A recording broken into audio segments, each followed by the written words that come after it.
3 মাসের মধ্যে চুনারুঘাট উপজেলা স্বাস্থ্য কমপ্লেক্স বেহাল দশা পরিবর্তন করতে উপজেলা স্বাস্থ্য ও পরিবার পরিকল্পনা কর্মকর্তাকে নির্দেশ দিয়েছেন হবিগঞ্জ 4 আসন চুনারুঘাট মাধবপুর আসনের সংসদ সদস্য ব্যারিস্টার সাইদুল হক সুমন। তিনি ইতিমধ্যেই বিভিন্ন কাজে তার যে একটা উন্নয়নের ধারা তিনি অব্যাহত রেখেছেন।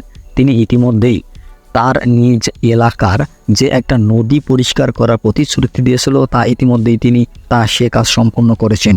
ব্যারিস্টার সাইদুল হক নামে পরিচিত নবনির্বাচিত এই সংসদ সদস্য বৃহস্পতিবার উপজেলার সরকারি কর্মকর্তাদের সঙ্গে মত বিনিময় করেন এবং উপজেলা স্বাস্থ্য পরিবার পরিকল্পনা কর্মকর্তা ডক্টর মোহাম্মদ মোজাম্মেল হোসেনের উদ্দেশ্যে বলেন, আপনারা কেউ তেমন কোনো কথা বলেননি, তাই আমি আশ্চর্য হয়েছি। সবচেয়ে বেহাল দশা আমাদের চুনারুঘাট হাসপাতালের।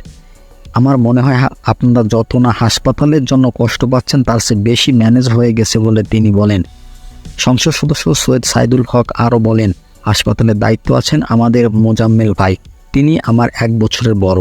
আমি মোজাম্মেল ভাইকে বলবো আমি আগামী 3 মাসের মধ্যে হাসপাতালের বেহাল দশার থেকে একটা সুন্দর পরিবেশে দেখার জন্য।